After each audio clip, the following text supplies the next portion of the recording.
Greetings. This is a follow-up to a lecture in Kinesiology 236 on levers and lever systems in the body.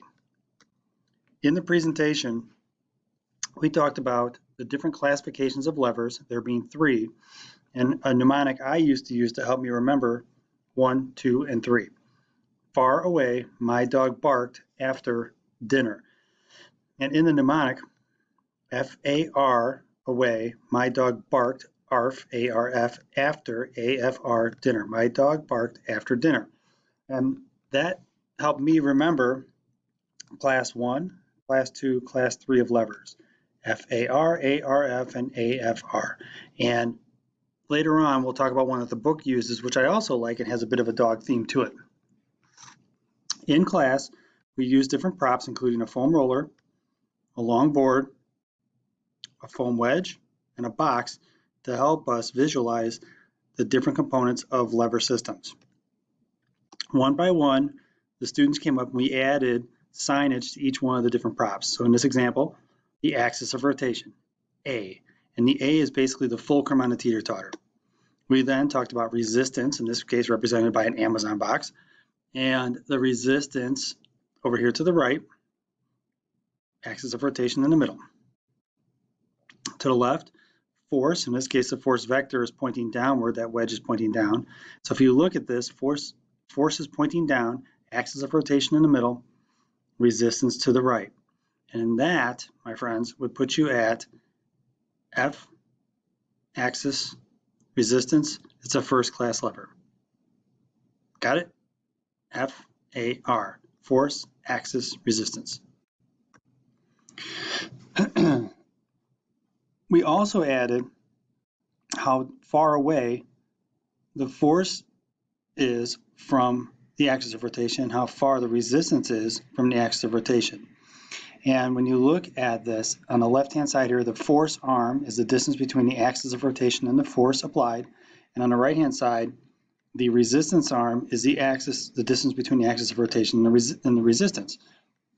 All things being equal, if this were 50 kilos, this were 50 kilos, this were the same length as this, it would represent and show like this, where it would be parallel with the ground. As you change the length, or as you change the resistance or the force, that is what causes the teeter to totter over the axis of rotation.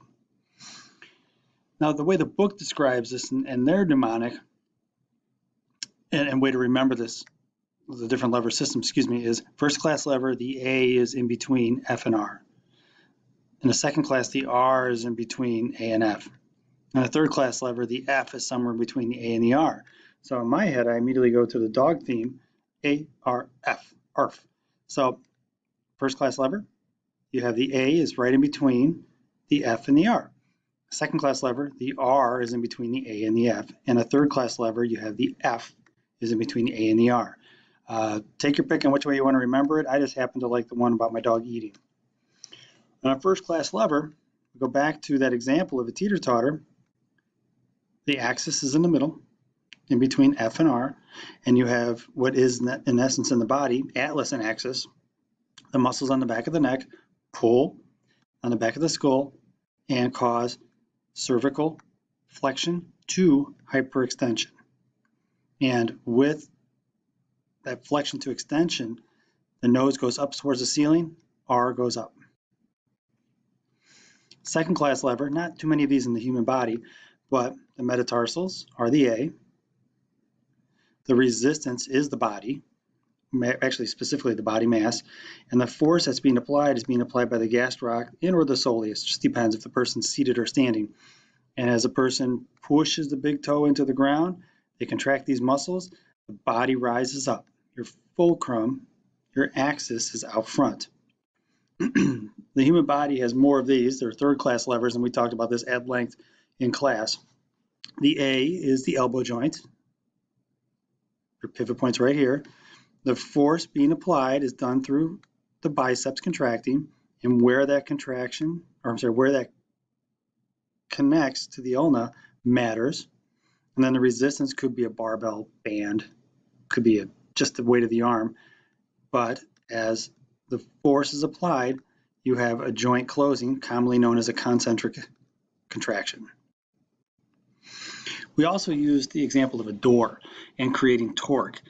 So if you look at this example, you have the axis of rotation to the left, long lever arm, and depending where the doorknob was, if you recall, out here or out here, you need less force because there's more torque involved, or more force because there's less torque at this stance. So you look at this and you go, boy, that looks kind of familiar. It looks a lot like a dang third-class lever. So you have the axis, which is the elbow, if you recall that, the ulna, and where the bicep actually comes down and attaches to the ulna works against the resistance. Most doors are third-class levers, unless, of course, you get to a revolving door where the axis is in the middle and the door swivels in a circle, and that becomes a first-class lever. I put these up here.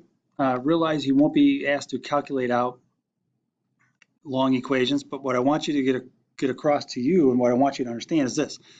Depending where A is in a first-class lever dictates if there is a mechanical advantage, in this case 0 or 1, mechanical advantage of 1, or if there is a mechanical advantage on one side of the equation versus the other. Leverage does matter, and it matters in terms of where A is in relation to force or resistance. And I like how they denote this where the R is smaller here and the R is bigger here. The force itself is bigger here or it's smaller here. I like that a lot, and I think it makes a lot of sense.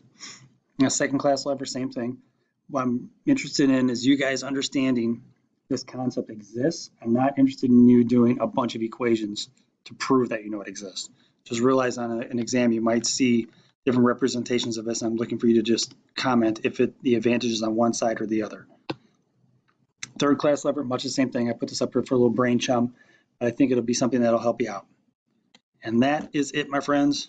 Hopefully it helped you with your different classifications of levers in the human body. Have yourself a great one. Thanks.